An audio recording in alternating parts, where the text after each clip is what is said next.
Hermanos, la carta que examinamos no está escrita a una iglesia, recuérdelo. La carta no está dirigida a una iglesia, sino a un enviado apostólico, es decir, a un apóstol, por definición técnica. Un apóstol, la palabra apóstol significa enviado. Timoteo era un enviado del apóstol Pablo. Iba con la autoridad de Pablo a organizar la iglesia. No sabemos si exactamente en Éfeso, en un lugar determinado. Éfeso es lo que hoy conocemos como Asia. No sabemos si exactamente en Éfeso o en la región de Éfeso. Muy probablemente en toda una región. Es decir, seguramente habían diferentes iglesias. Había un grupo de iglesias. Y Timoteo tenía que ir a ayudar a organizar esas iglesias, pero seguramente también alguna principal, a la que llamaban la iglesia de Éfeso. ¿Me explico? Alguna iglesia tal vez con mayor número o más importante, qué sé yo, pero era a la región de Éfeso, a donde Pablo envía a Timoteo. Así que la carta contiene principios, contiene como pequeños parámetros, pequeños lineamientos. Haz esto, haz aquello, haz esto otro. Y no se profundiza mucho. En ocasiones no se profundiza mucho en lo que se está diciendo. Sin embargo, las recomendaciones que se dan en la carta son aplicables a la iglesia. La carta no es para una iglesia, pero lo que se está diciendo sí es para la iglesia. Por eso en el tono en el que se dicen las cosas, a veces uno dice, ¿cómo voy a predicar de eso? Por ejemplo, ya no bebas agua sola, sino un poco de vino. ¿Cómo se supone que predico de eso? Bueno, eso es un lineamiento para un hombre llamado Timoteo. Sin embargo, siempre podemos aplicar algo de eso a nuestras vidas. Nosotros estamos aplicando la carta a Timoteo, estamos aplicándola a nosotros bajo el título Conduciéndonos en la casa de Dios. El día de hoy veremos los principios de trato a los ancianos de la iglesia. La forma de tratar, la forma de lidiar, y podríamos agregar, yo no lo agregué porque sería un título demasiado largo, principios de piedad en el trato con los ancianos de la iglesia. Ya vimos el domingo pasado principios de la piedad aplicado al trato con gente de diferente edad. ¿Se acuerdan? A los ancianos, los adultos, varones, como a padres, a las ancianas, adultas, mujeres, como a madres, a los jóvenes como a hermanos y a las más jóvenes como a hermanas con toda pureza. Y a todos ellos decía que no los reprendas con dureza, sino más bien exhórtales. Que no los trates como gente tonta, que no los humilles, sino más bien exhórtalos. Exhortación era animarlos a mantenerse en la línea correcta, ¿verdad? Eso le pide Pablo a Timoteo. Cuando le dice a Tito, sí le dice, repréndelos duramente, porque los de Tito eran diferentes. Los de Creta eran gente terrible. Se les hace llamar, oigan ustedes, malas bestias, glotones ociosos. Esa gente era terrible. Seguramente en Éfeso no era tan terrible. Así que Pablo le dice a Timoteo, exhórtalos, ¿verdad? No los trates severamente, pero yo les decía a ustedes que el trato severo era severo. El trato severo era horrendo, tonto, cállate, no te metas, no tienes nada que ver, no sabes nada. Eso es trato severo, de eso es que está hablando Pablo. No los trates así, sino exhórtales, repréndelos de una manera que sea de ánimo para que ellos sigan en el camino. Todo eso ya lo vimos. Además, ¿se acuerdan que vimos que también a las viudas? Les decía yo a unas cuantas viudas de esta iglesia, lo siento hermanas, hoy me metí con ustedes, ¿verdad? Porque el texto se mete con las viudas también, las mujeres jóvenes que se quedaron solas. Sabemos que la viudez es por muerte, pero hoy en día también hay mujeres jóvenes que se quedaron solas por divorcio, porque el cónyuge incrédulo se separa. Y dice la Biblia, y si se separa, entonces sepárese. Y ahora tenemos una viuda que no es viuda, una mujer que quedó sola, joven, dice la Biblia, quiero que se case, quiero que críe hijos, porque si no aprenden a andar de casa en casa, aprenden a ser entrometidas, chismosas y todo lo que vimos el domingo pasado. Quiero que levanten una generación para Dios desde la iglesia y sean influencia del evangelio para sus hijos. Todos esos eran principios de piedad. Y la viuda que de verdad era viuda, ¿qué había que hacer con ella? ¿Qué tenía que hacer la iglesia con la viuda que de verdad es viuda? Tenía que sostenerla. La que ha quedado sola, la que es de mayor de 60 años y ha perseverado en oración, en buenas obras, en ayudar dentro de la iglesia y ayudar a los santos, manténganla. Los santos tenemos que mantenerla. Así que la iglesia tenía que recoger un cierto dinero y mantener un fondo para ayuda a las viudas. Pero solamente las viudas. Hoy vemos que debemos tener también un trato piadoso con los ancianos que gobiernan bien. Dice el verso 17, vuelva ahí su mirada, por favor. Los ancianos que gobiernan bien sean considerados dignos de doble honor. Es la misma palabra que Pablo usa con las viudas. Honra, dice Pablo, honra a la viuda que en verdad lo es. Hónrala. Y yo les decía que honra no es darle la mano y decirle que mucho gusto, qué bueno que usted es viuda, vamos a orar por usted. Honra era apoyarla financieramente, con lo que se pueda, económicamente o con especias. Hónrala, denle un lugar especial y cuídenla a la que de verdad es viuda. Pero ahora dice, también denle un lugar especial y cuiden a los ancianos que gobiernan bien. La palabra ancianos aquí ya no quiere decir anciano de edad. Ahora es obispos, el que obispa, el que supervisa la iglesia.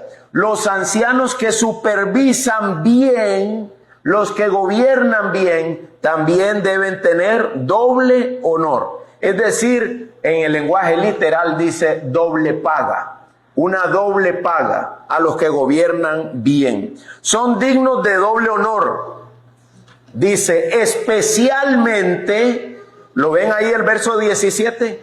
Principalmente los que trabajan en la predicación y en la enseñanza. Principalmente. Así que metámonos de cabeza en ese primer parámetro o principio de trato con los ancianos. Vamos a examinarlo. Lo primero que nos dice es que hay ancianos que gobiernan. Los que gobiernan bien. No es doble honor, no es doble paga a todos.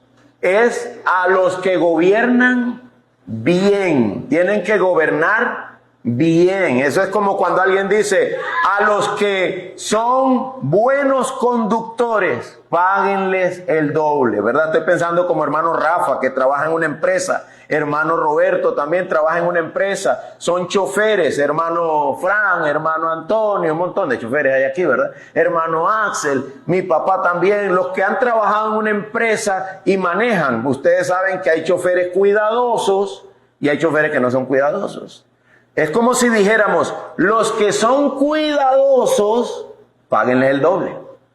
Porque ellos no generan gastos, ellos no generan pérdidas, ellos no generan ningún mal financiero, más bien atraen más ganancia. Aquí dice los que gobiernan bien, no es a cualquiera, es al que gobierne bien. Ténganle por digno de doble honor. ¿Y qué significa gobernar? La palabra en el original quiere decir dirigir. Dirigir y conlleva la idea de autoridad. Nosotros usaríamos la palabra jefe. Los que jefean bien, los que dirigen bien. Así que la iglesia, además de que aprende que tiene que dar un doble salario al hombre que gobierna bien, la iglesia además de eso aprende cosas con esta carta. Aprende cosas sobre los pastores. Aprende por qué los pastores hacen una cosa, por qué los pastores no hacen esa cosa. Porque a veces lo que un pastor hace o no hace genera confusión dentro de la iglesia. La gente no sabe por qué él hace eso o por qué él no hace eso. Pero aquí aprendemos que los pastores gobiernan. Los ancianos que gobiernan y que tienen que gobernar bien. Y que la palabra gobernar quiere decir dirigir. Tienen que dirigir bien. Una de las cosas que aprendemos es que los ancianos ocurre en plural. Los que gobiernan la iglesia deben ser varios. Deben ser varios. No solamente un pastor, sino pastores. La iglesia debe tener pastores. Si nosotros solo tenemos un pastor, debemos saber que es por gracia de Dios, pero también debemos saber que eso está mal, que eso es enfermedad, que es algo que tenemos que curar, que necesitamos que haya una pluralidad pastoral y que tiene que salir ¿de dónde? De en medio de nosotros mismos tienen que salir esos pastores. Y por lo tanto deberíamos trabajar, procurar llegar a ser el que anhela obispado, dice la Biblia, buena obra desea. Luego es necesario que un obispo sea irreprensible. Pero el anhelo es bueno. Hermanos, es necesario que anhelemos ser pastores. Usted tiene que preguntarse, varón, ¿por qué yo, si soy miembro de esta iglesia y veo que está coja, veo que está enferma, porque solo tiene un pastor, ¿por qué yo no asumo la responsabilidad? ¿Por qué no quiero asumirla? ¿Por qué? Muchas veces es porque mi propio pecado, yo lo conozco, yo sé que está ahí y no quiero cambiarlo. Yo quiero seguir pecando. Y sé que al ir al frente me van a examinar, porque ahí dice irreprensible, marido de una sola mujer, y ahí inicia, ¿verdad? Con toda la normativa que ya predicamos el otro día. Pero hermanos míos, vemos en esta carta, aunque no es para una iglesia directamente, es para un hombre, pero la iglesia aprende que tenemos que tener ancianos, aprende que tenemos que observar que los ancianos gobiernen bien, que dirijan bien. Esa palabra aparece en Romanos 12:8. Dice Romanos 12:8, el que exhorta en la exhortación. O sea, en la iglesia hay gente que exhorta, que anima, estimula. El que exhorta, que se ocupe en la exhortación. Romanos 12:8. El que da, que lo haga con liberalidad, que lo haga libremente, que lo haga tranquilo, que lo haga gozoso. El que da, que lo haga con liberalidad. Ahora dice, el que dirige, ¿lo vieron en Romanos 12:8? El que dirige, eso se puede traducir como el que gobierna, que lo haga ¿cómo? Con diligencia. Que trabaje en lo que tiene que trabajar como director, como gobernante de la iglesia, con diligencia. El que muestra misericordia, con alegría. Vemos ahí en Romanos 12:8 una lista de dones, una lista de capacidades que el Espíritu Santo da a cada uno según su obra. Pero hay algunos a quienes Dios les da la capacidad de dirigir. Esos que dirigen, que lo hagan con diligencia. Eso no es dirección de culto, hermanos. No es venir y decir, Dios les bendiga, vamos a iniciar el culto. No está hablando de eso. La palabra está hablando de lo que habla Primera de Timoteo 5:17. Los que gobiernan, los que dirigen, que lo hagan con diligencia. Dice un hermano, ocurre un problema dentro de la iglesia. Si el hermano Roberto quiere, no le entra. Si el hermano Graciano quiere, no le entra. Pero ¿quién sí no puede decir yo no le entro? El pastor. Ocurre un problema dentro de la iglesia. Todo el mundo puede, si quiere, se escabe. No, yo no lo vi. y ve para otro lado. Pero los pastores, ¿qué les queda? Tienen que hacerlo, porque ahí dice, con diligencia. Hay que entrarle, hay que entrarle. Hermano, venga, ¿verdad? A veces yo doy como 7 vueltas alrededor de la sala de la casa, no quiero llamar, pero tengo que llamar. Mire, hermano, ¿puedo hablar con usted? Sí. Desde que me dice, sí. Ay, ay, ay. Ya sé que se va a poner difícil. Pero hay que hacerlo. Es con diligencia. Hay que llamarlo. Y a veces me dicen, sabe, pastor, yo no lo había visto, pero muchas gracias por su recomendación. Entonces yo le digo, gracias, hermana, por recibirlo bien. Gracias, hermano, por recibir bien eso. Me alegra. Me alegra ver que estás dispuesto a dejarte pastorear. Pero ellos tienen que hacerlo con diligencia. Con diligencia. Hay que estar ahí. Hay que estar ahí. Si usted no viene a culto y no nos dijo que estaba enfermo, muy probablemente reciba un mensaje de alguien ese día. ¿De quién? Del pastor. Hermano, Dios le bendiga. ¿Cómo está? ¿Qué le pasó? Cuando lo reciba, hermano, no se ponga a la defensiva. Solo quiero saber qué le pasó. Porque usted podría estar en el hospital internado y nosotros no saberlo. Porque a veces a uno lo recogen de la calle en la ambulancia. Entonces es bueno preguntarle, ¿qué pasó?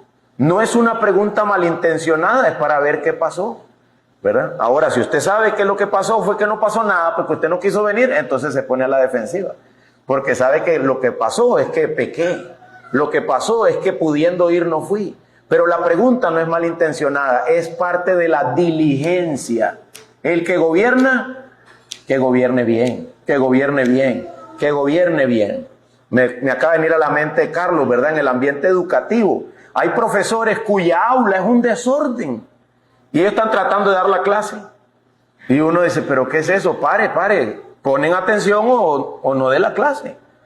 ¿Verdad? Empieza a mandar a la dirección porque hay que guiar bien, si no, tal vez hay uno interesado y a ese le dan por la cabeza, a ese le tiran un papelazo, todos los demás, porque el que está al frente no gobierna bien, no dirige con diligencia. Muy bien, estos son algunos ejemplos de esta labor. Primera de Tesalonicenses 5:12.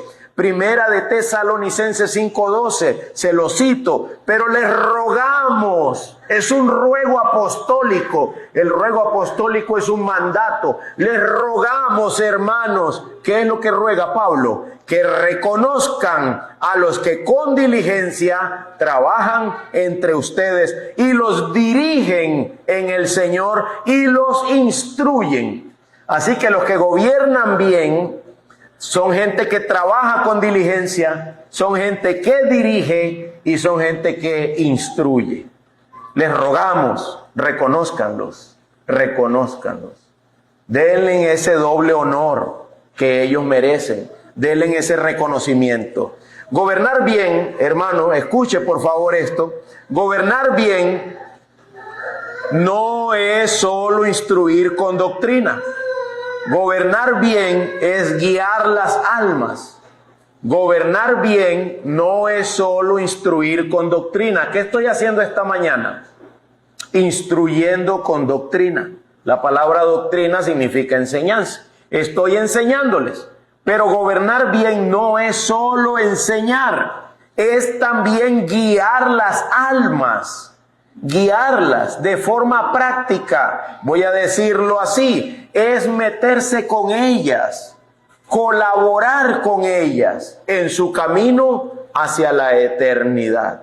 Colaborar con ellas. Leo de nuevo.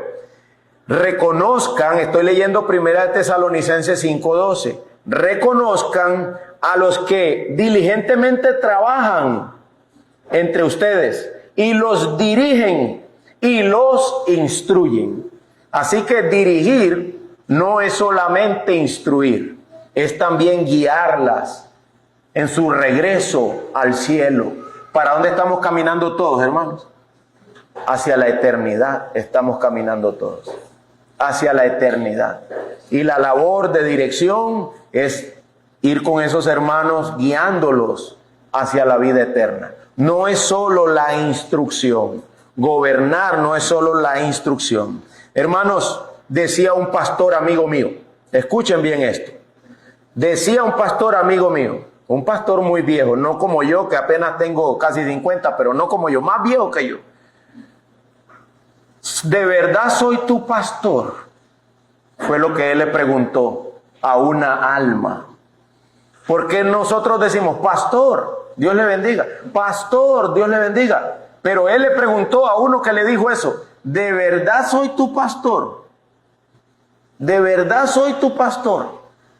Ustedes saben qué quería decir, hermano. Que esa alma no se dejaba gobernar. Pero le dicen pastor. El pastor es quien me gobierna. Él es el que me va a dirigir. Él me está guiando hacia la eternidad. El buen pastor, ¿quién es? Cristo. ¿Y el otro qué es? El pastor aquí en la tierra. El ayudante terrenal que está ayudando a guiar mi alma hacia la eternidad. Nosotros no estamos hablando de abuso. No estamos hablando de gobernar situaciones no bíblicas. Nosotros estamos hablando de guiar y dirigir las almas en los aspectos de la vida para que el evangelio sea visible en la vida de esa persona. Eso es todo. ¿Me explico? No estoy hablando de que yo le voy a ir a decir de qué color pintar su casa. Eso no es injerencia mía. Ni tampoco que si tiene 2 perros o 3 o 4, eso no es injerencia mía como pastor. Tampoco en qué usar su dinero, si usted lo va a usar de una manera sabia, sí le puedo decir que si es sabio o no es sabio, pero no le puedo decir en qué de manera definitiva. Usted tendrá que administrar lo que Dios le da, ¿me explico? No nos metemos en nada de eso, no nos metemos en nada de eso. Pero ¿qué tal un hombre que dijo una vez, predique y no se meta conmigo? Y resulta que él no permitía que su hija de 30 años tuviese su novio. Él no la dejaba casarse. Él no quería que tuviera novia. De 30 años. Ya eso es demasiado. ¿Me explico? Claro que hay que meterse con eso, hermano, pero ¿qué es lo que pasa? Y resulta que detrás había toda una historia de abuso, de perversión, de maldad. Había que pastorear eso. Hay que meterse con eso. Ese hombre no tiene derecho a decir, conmigo no se meta. Ese es el único que me ha dicho a mí eso.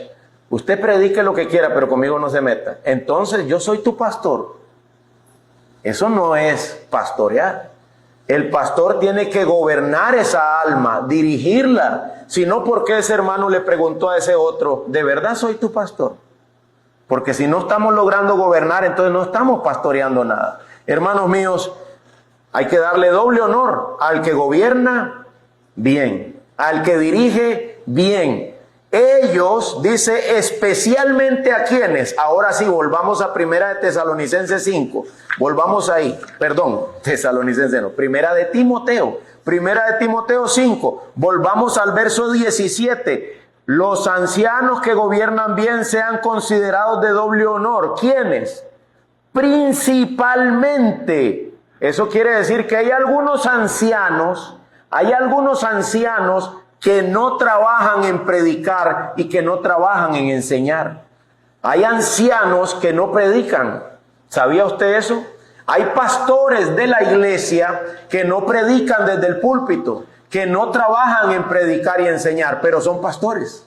¿Son pastores de qué? ¿Qué es lo que ellos gobiernan? Ellos gobiernan otras áreas. Son pastores de consejería, por ejemplo. Son pastores para consejería bíblica del 1 a 1. Ellos no son los que predican. Pero hay gente que se ocupa en estar aquí como yo ahorita. Me acabo de acordar de una maestra de primer grado que había en guardia, que esa señora era la que daba primero. ¿Te imaginas? Niños, pongan atención, porque los huilas de primero eran terribles, inquietos, y a esa maestra la pensionaron antes porque se quedó muda, ¿verdad? Los que trabajan en predicar y enseñar, ellos están desgastándose más. Ellos están constantemente tratando de guiar la iglesia, hablándoles, luchando con las almas. Ellos, dice, especialmente sean tenidos como dignos de doble honor. Y una cosa importante, dice Pablo, trabajan. Y la palabra que usó para trabajan quería decir un trabajo fuerte, un trabajo extenuante. No era algo liviano ser un anciano que enseña y predica.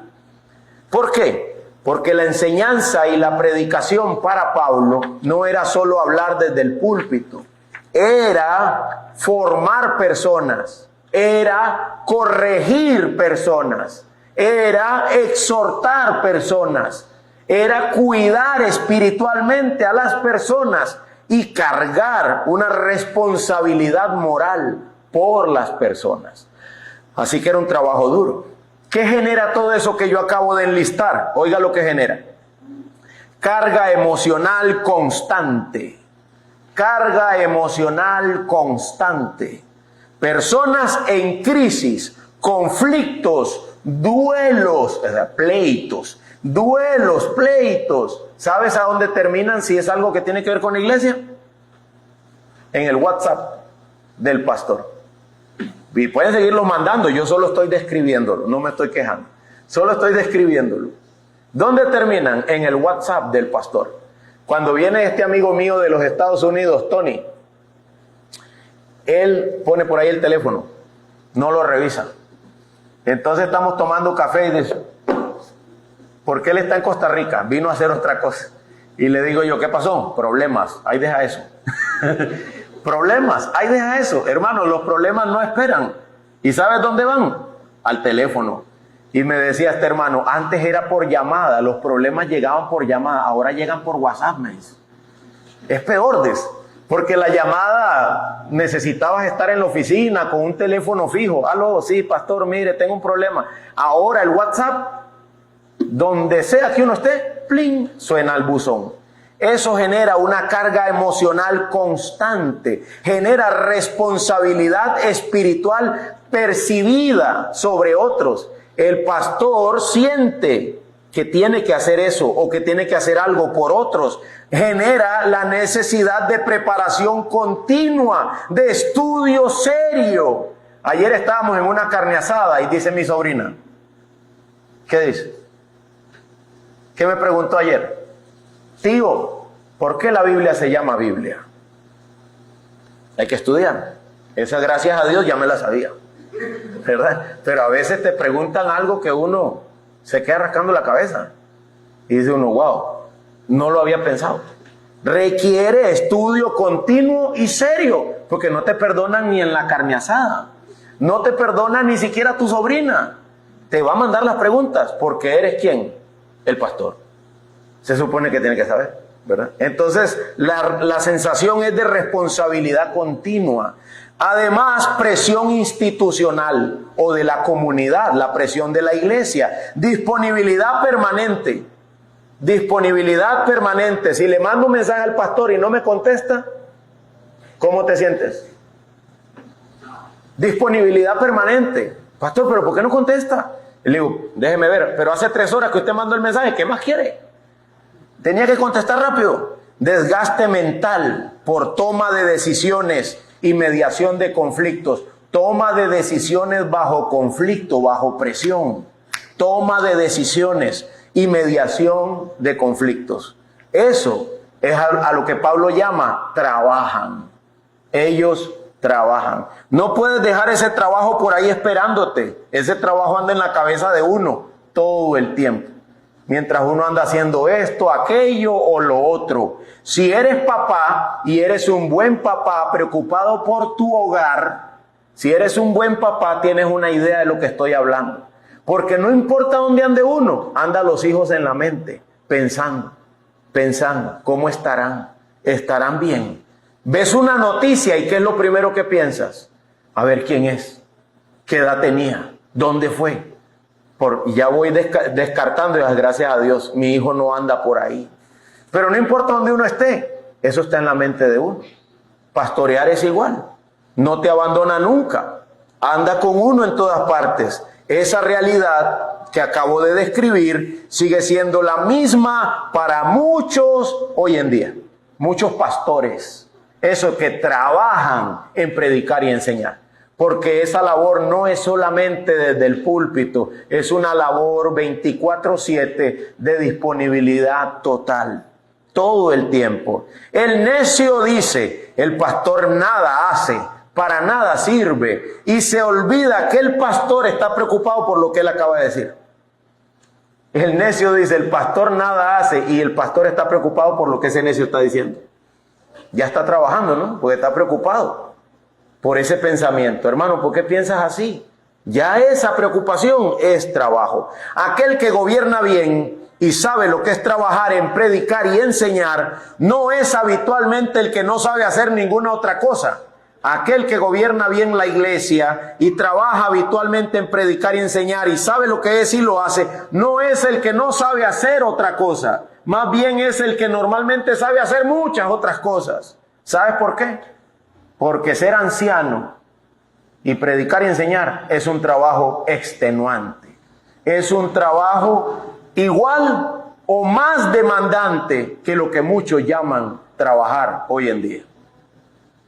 Voy yo manejando por la calle y veo un hombre que reparte pan Bimbo, hablando con el que le reparte pan Bimbo. Y le digo yo a mi esposa, y dice que está trabajando. Porque solo bajó y la bandeja. Ah, sí, no, sí son tantos. Mañana ¿cuántos son tantos? Dice que está trabajando. ¿Verdad? Unos trabajos que uno se deseara. Porque eso no es trabajar. Trabajar es batir mezcla a mediodía bajo el sol de Guanacaste a mano sin la batidora. Decía mi papá, mezcla. Y había que darle mezcla.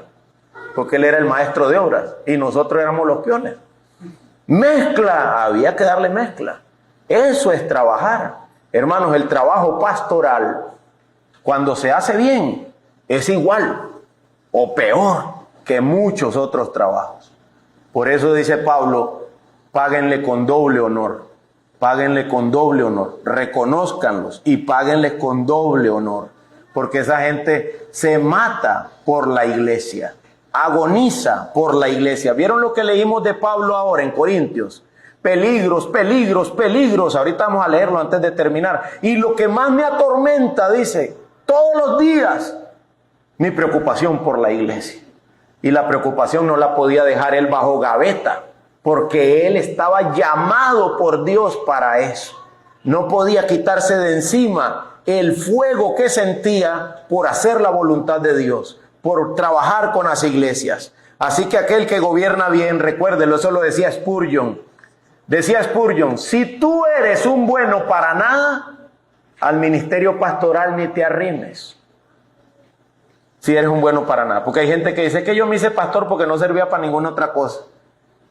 Entonces tampoco sirve para ser pastor. Y también decía, y si sirves para otra cosa y puedes hacerlo, mejor vete a hacer eso y no seas pastor. Imagínense. Uno diría, ¿cómo un líder tan importante como ese predicador europeo decía esto? Lo decía porque él sabía la gran responsabilidad que recae sobre los hombros de quienes trabajan en predicar y enseñar. ¿Y qué dice de ellos, hermanos? Que sean dignos de doble honor. Literalmente significa que les paguen doble, ¿verdad? Pero, lo que más pareciera que significa es reconózcanlos generosamente, de la mano con el respeto y el cuidado que ellos se merecen. Recuerdo una vez que estábamos ordenando a un pastor y le dije a la iglesia, no era esta iglesia, era otra iglesia, le dije a la iglesia, hermanos, recuerden, el pastor que hoy va a ser pastor de esta iglesia también come pollo. Recuerden. Hermano, ¿qué pasa si usted quiere hacer una carnita asada? ¿Qué pasa si usted quiere hacer una carnita asada? ¿Ah? La hace, ¿verdad? Si usted quiere hacerla, ¿qué hace? La hace. ¿Qué pasa si usted quiere ir un domingo en la tarde a la playa? Se va. ¿Qué pasa si usted quiere hacer el cielo raso de su casa? Lo hace. ¿Qué pasa si quiere lo que sea? Usted planea y lo hace. Y se nos olvida si el pastor podrá. A eso es que me refiero. El pastor también podrá. A veces no. A veces no. Pastor, pero usted anda muy bien montado, yo lo he visto. Gracias a Dios. Ahora sí. Ahora sí, por muchos años. Caminando. ¿Para aquel lugar donde está Jesús? Caminando. Y hay muchos pastores que siguen igual, hermano. Luchando A mí me regalaron mi primer portátil y la llevé a que mi profesor de informática me la reparara, porque venía ya mala. Y me dice él, Edier, pero es que eso es un lagarto, lo que estás tratando de revivir. Y yo emocionado porque me han regalado una portátil. No servía, hermanos. Él la revivió, pero solo vivió por 6 meses más y se volvió a morir.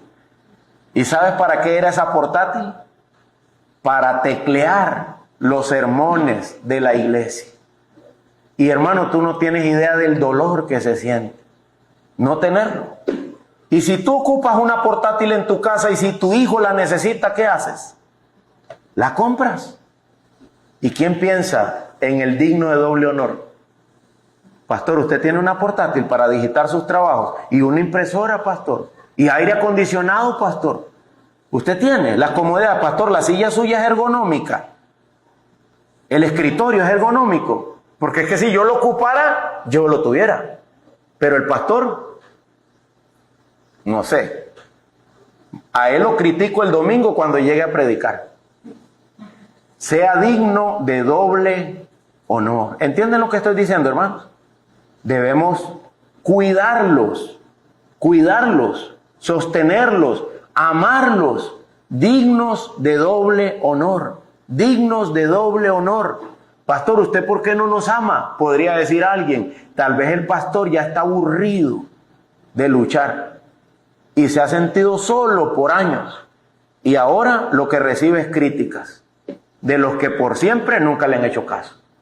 Dignos de doble honor. Hermanos, veía yo a esos hermanos, Sugel, Michelén, Marcos Peña, Miguel Núñez, abren sus Apple. Oiga, qué montón de gringos hay aquí. Abren sus Apple y dan sus clases. Y uno dice, tuviera yo una de esas también, que se conectara así para la presentación. Esta tecnología, hermanos, es una bendición, porque si no tuviera yo que estar sosteniendo un micrófono aquí y pasando la hoja con la otra mano, diría un pastor, solo me faltaría la cola para que vaya barriendo mientras estoy haciendo otra cosa más. Debemos pensar en la comodidad, en el bienestar de quienes nos dirigen, porque ellos se preocupan por nosotros. Ellos trabajan en predicar y enseñar. Ahora, a veces la preocupación la gente no la entiende, porque la mentalidad del que me está escuchando y no entiende la preocupación es una mentalidad meramente terrenal. Es una mentalidad meramente pecaminosa y carnal. Pero para aquel que está en Cristo, ese sí debería entender cómo el pastor se preocupa por nosotros. Se preocupa por nosotros. Hay hermanos aquí que yo les digo, hermano, ya me di cuenta que andas bravo con tu esposa. Ya me di cuenta. Desde que venían, no venían tomados de la mano. No venían como siempre. Eso es preocupante. A mí me preocupa. A mí me preocupa. ¿A quién lo regañan antes de entrar al culto? Y se viene y se siente triste porque lo regañaron y lo pelearon. Eso me preocupa. ¿A quién obligan a que haga cosas? Eso me preocupa. Son preocupaciones. Pastor, ¿pero usted por qué se preocupa? Porque Dios me ha llamado al ministerio a preocuparme. Dios me ha llamado para eso. Ténganlos por dignos de doble honor. Ellos trabajan en estas cosas. Ahora, esos son principios de honor o de buen trato. Pasemos a los principios de pureza. No solamente es que trates bien a los que hacen bien, también hay que saber qué hacer con los que pecan. Verso 19, ¿lo tienen? Bueno, me faltó el porqué, pero el porqué es la escritura, porque no pondrás bozal al buey que trilla y el obrero es digno de su salario. Es decir, porque así dice Dios en la ley. Deuteronomio 25:4, no pondrás bozal al buey que trilla. Pasemos a los principios de trato en la pureza dentro de los ancianos. Verso 19, no admitas acusación contra un anciano a menos que haya 2 o 3 testigos. Ahí viene, ¿cómo hacemos, Pablo, para lidiar cuando un pastor está pecando? No admitas acusación solo de una persona. La acusación tiene que estar sostenida por 2 o 3 testigos. Eso es según la ley. Eso estaba en el Antiguo Testamento. Para acusar a alguien tenían que haber 2 o 3 testigos. Eso es igual que en la iglesia. Si tu hermano peca, ve y dile. Si te oye bien, y si no, toma contigo a 2, a 1 o 2, para que en boca de 2 o 3 conste toda palabra. El trato es igual. No es un trato diferente, es igual. Pero el punto es, contra un anciano, cuida la pureza. No permitas que lo acusen de algo que no es válido, de algo que no es cierto. Porque siempre habrán algunos serruchadores de piso, siempre habrán algunos que quieren el lugar y inventan, dicen lo que no es. Acusan a los pastores de cosas que no son ciertas. Así que lo que Pablo está diciendo es, contra un anciano, indágalo bien. Sin embargo, vean lo que dice el 20. Pero ¿qué pasa con los que continúan en pecado? Estos son ancianos, pastores, que ya se les comprobó que pecan, ya se comprobó. ¿Qué hay que hacer con ellos? Verso 20. Repréndelos en presencia de todos, para que los demás tengan temor de pecar. Ese todos está en cuestionamiento. Algunos piensan que es repréndelos a los pastores que pecan, que insisten en pecar, repréndelos delante de toda la iglesia, para que todos teman. Sin embargo, yo creo lo que otros dicen, que es ante todos los demás pastores, porque hay un cuerpo de ancianos, en plural. Entonces, si hay alguno que insiste en pecar, repréndelo ante todos los demás, para que todos teman. Como quiera que sea, hermano, usted se ha preguntado qué tan fácil o qué tan difícil será hacer eso. Tener que reprender a un pastor o a un hermano que insiste en pecar y exponerlo ante todos. ¿Cómo se sentirá? Si usted es un pastor de verdad, eso es algo que uno no quisiera hacer. Eso es algo que uno quisiera simplemente ignorar eso, pero tiene que hacerlo. Es parte de su labor pastoral. Reprender al que insiste en pecar ante todos. Recuerde que es al anciano, no es a cualquier miembro de la iglesia, es a los otros pastores que insisten en pecar. Repréndelos ante todos, para que los demás también teman. Recuerden que algunos entienden que eso significa reprender a un hermano ante toda la iglesia, y otros piensan que es reprender a un hermano entre el grupo de hermanos que son los líderes, para que los demás también teman. No se sabe con claridad qué quería decir Pablo, pero sí quiere decir que lo reprendas. Y sí quiere decir que lo reprendas públicamente. Y eso no es fácil, hacerlo ante todos, menos si es ante toda la iglesia, pero hay que hacerlo. Si toca la tarea, hay que hacerlo, no se puede. Recuerdo un hombre que quería seguir pastoreando una iglesia y tuve que ir yo a ayudar. Yo no era ni el pastor, tuve que ir a ayudar al pastor que quedó para no dejar a ese hombre que siguiera pastoreando la iglesia. Y hay que hacerlo. Me dice otra vez un hermano, tienes que ir. Está bien, desde aquí hasta San José, para ir a meterme a un problema que no era ni mío. Pero había que ir. Era de una iglesia hermana y el pastor estaba pidiendo ayuda. Así que había que ir. Sentarse y tratar de hablar y buscar una solución. Y el otro señor decía, me alegra que usted vino. Y después decía, no sé para qué vino. Porque él pensó que yo iba a ir a hacer lo que él quería que yo hiciera. Pero no, había que ir a bajarlo del púlpito y reprenderlo ante todos, para que los demás también teman. No es tarea fácil, hermanos. Y también significa que la iglesia debe estar preparada. ¿Cómo se sentiría usted si agarran a un pastor y lo reprenden ante todos nosotros? Y el pecado de él se hace evidente. ¿Quisiera usted seguir siendo miembro de esa iglesia? Pero tiene que seguir, debería querer, debería estar alegre, porque en esa iglesia los principios bíblicos se ponen en práctica. Y hasta los pastores cuando pecan son reprendidos. Nadie se escapa. ¿Me explico? Todos son tratados según los parámetros de las Escrituras, según lo que dice la palabra de Dios. Como es algo difícil de hacer, mire lo que dice el 21. Primera de Timoteo 5:21. te encargo solemnemente en la presencia de Dios y de Cristo Jesús y de sus ángeles escogidos, lo que nosotros llamaríamos todo el tribunal del cielo, que hagas ¿qué cosa? Que conserves estos principios, sin prejuicios, no haciendo nada con parcialidad. Casi que lo dejó, diría uno, con las manos arriba contra la pared. Te lo encargo delante de Dios, delante de Cristo, delante de los ángeles. Timoteo, guarda esos principios. Haz lo que te estoy diciendo que tienes que hacer. Porque probablemente, yo siempre he dicho que a Timoteo no le gustaba meterse en problemas. Probablemente Pablo sabía que Timoteo tenía un perfil bajo. Prefería no entrar en conflictos. Era miedoso. Entonces Pablo le dice, delante del cielo mismo como testigo, guarda lo que te digo, párate firme y haz lo que te estoy diciendo que hagas. Si tienes que reprender a un pastor ante todos, repréndelo. Pero primero, ¿qué le dijo? Honra al que merece honra. No aceptes acusaciones sin fundamento. Pero una vez que la acusación está bien fundada y la persona debe ser reprendida, repréndela. Y la gran pregunta para la iglesia, ¿cuál es? ¿Estamos preparados para guardar estos principios?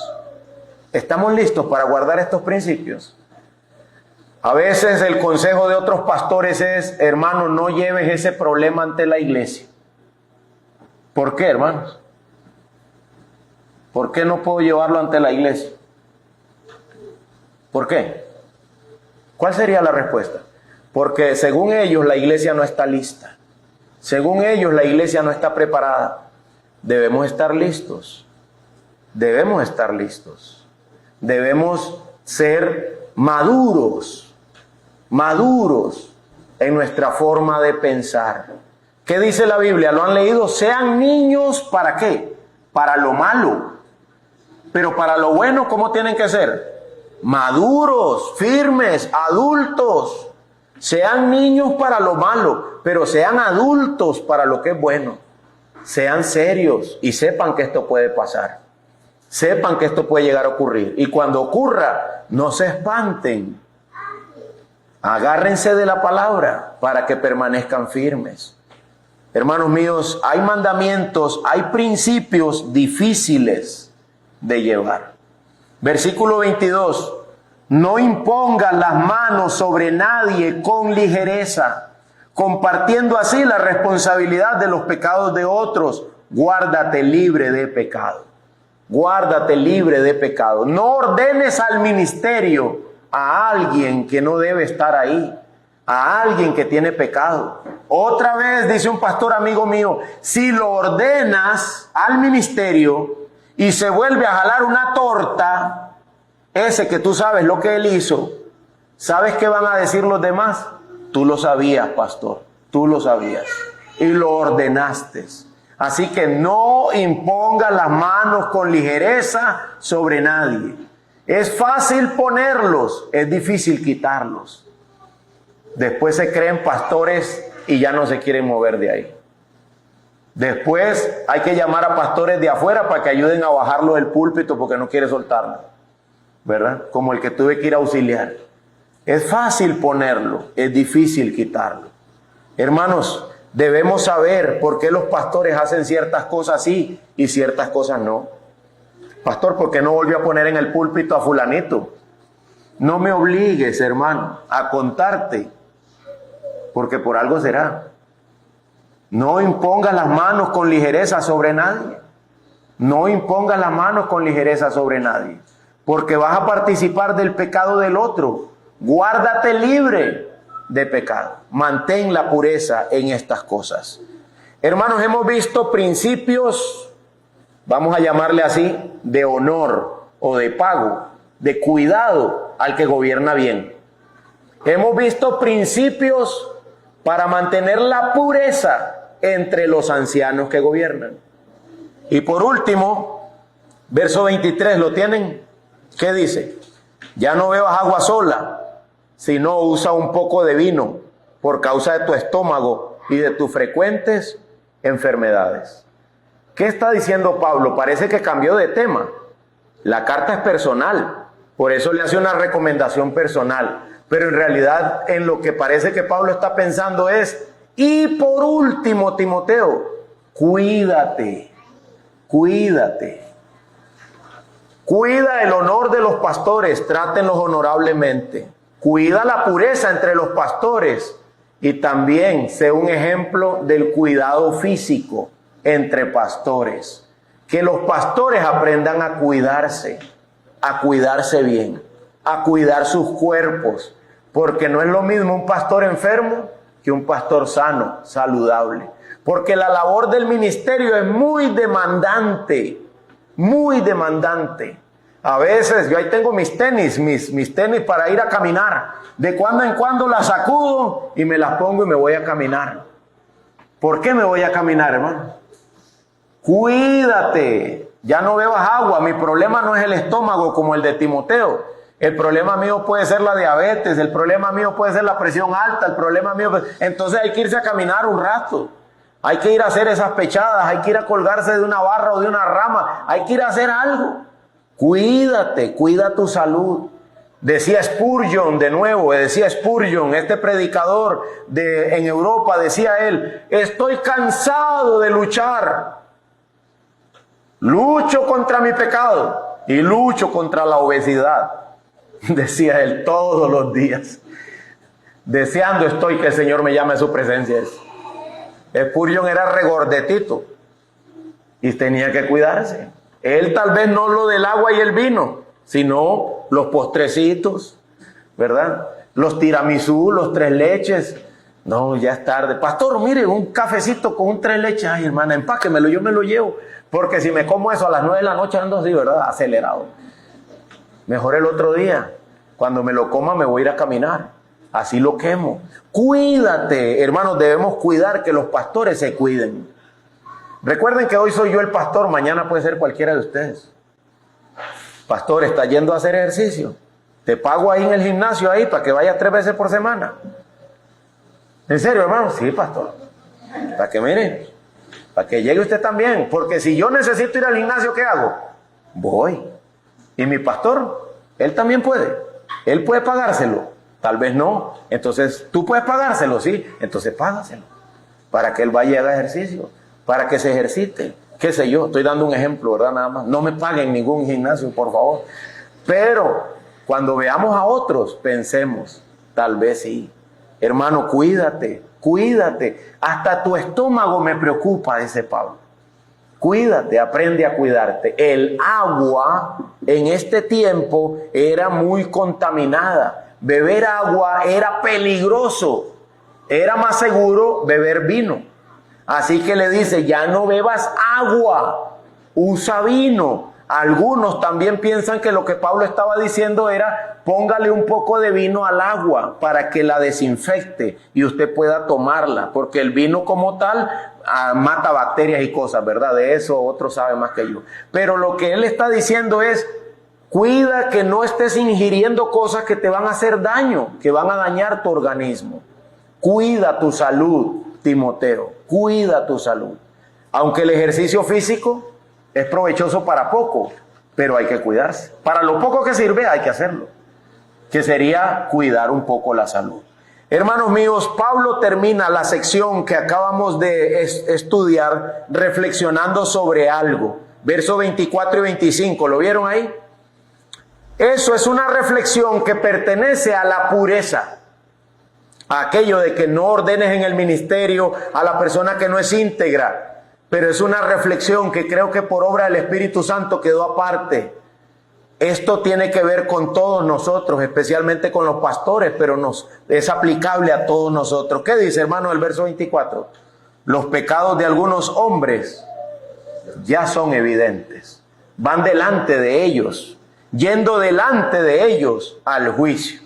Algunas personas que vemos y conocemos en el camino, con solo verlos, se ve y se sabe y se nota que son pecadores y están perdidos, aunque dicen que son cristianos.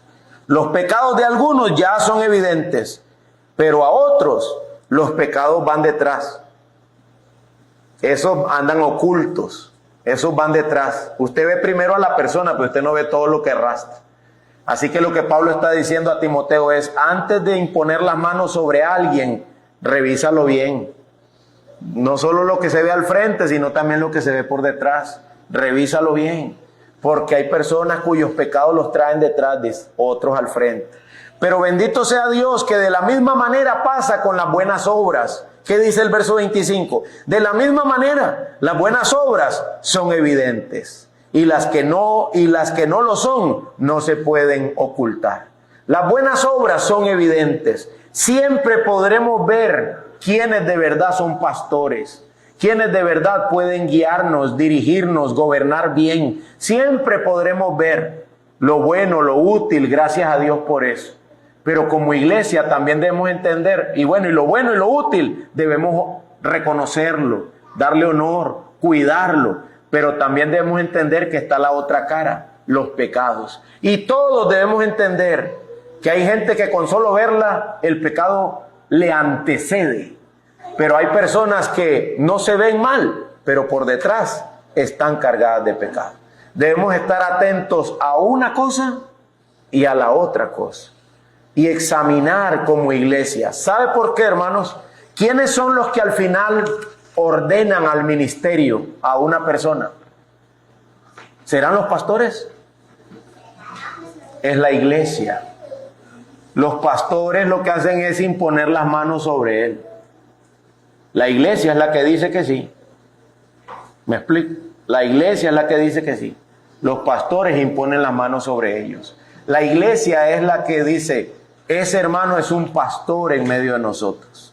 Y de esta manera, el día de hoy, hemos revisado todo lo que tiene que ver con el trato con los ancianos, desde el honor que merecen hasta los cuidados que tenemos que tener con ellos a la hora de nombrarlos, cómo examinarlos y por ende lo preparados que debemos estar para lidiar con los ancianos de la iglesia. Hermanos, a veces el diablo ha arrastrado al pecado a un pastor y eso afecta hasta a los miembros de la iglesia. Nosotros debemos siempre tener presente que el diablo no va solo por el que dirige, sino por los que están siendo dirigidos. Y nosotros, como gente que está bajo esa dirección, estar preparados para hacerle frente a esta realidad.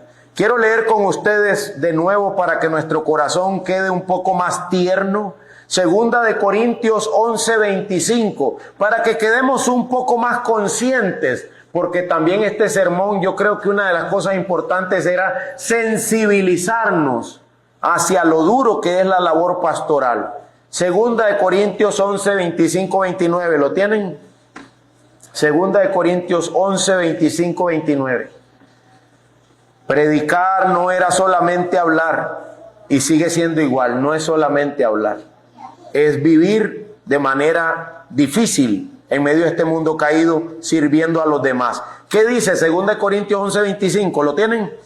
3 veces he sido golpeado con varas. 1 vez fui apedreado. 3 veces naufragué y he pasado 1 noche y 1 día en lo profundo. Por el ministerio fue que le pasó eso a Pablo. Con frecuencia en viajes. Cuente cuántas veces dice peligros.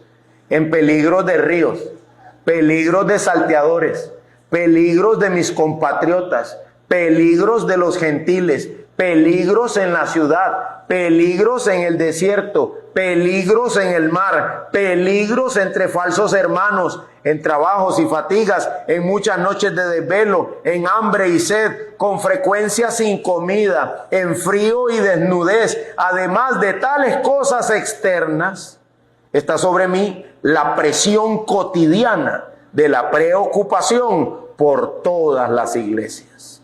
¿Quién es débil sin que yo sea débil? ¿A quién se le hace pecar sin que yo no me preocupe intensamente? Eso que Pablo acaba de escribir ahí es la realidad de cada pastor verdadero. Cada pastor verdadero. Le decíamos a un hombre, deja de huir. Deja de huir. Lo que queremos no es regañarte, no es maltratarte. Es que tu vida cambie. Ya gastaste todas las iglesias de Liberia. Ya fuiste y entraste en todas ellas.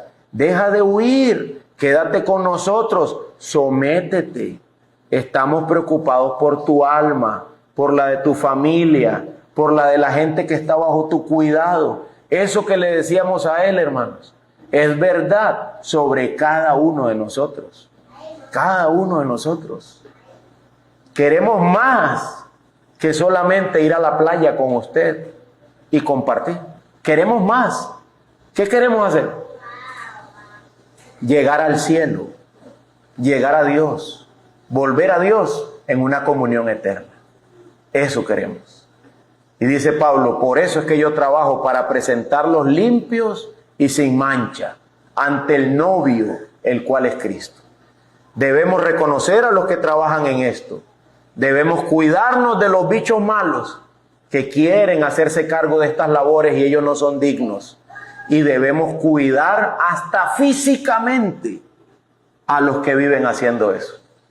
Pastor, ya no beba agua, ¿verdad?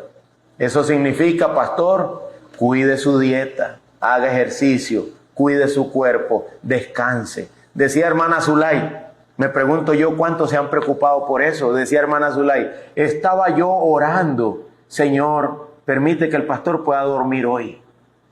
Permite que el pastor pueda dormir hoy. Porque ¿sabes a qué hora llegan los problemas? Como a las 10 de la noche. Justo cuando uno se supone que va a ir a descansar, ¿verdad? Como a las 10 de la noche llegan.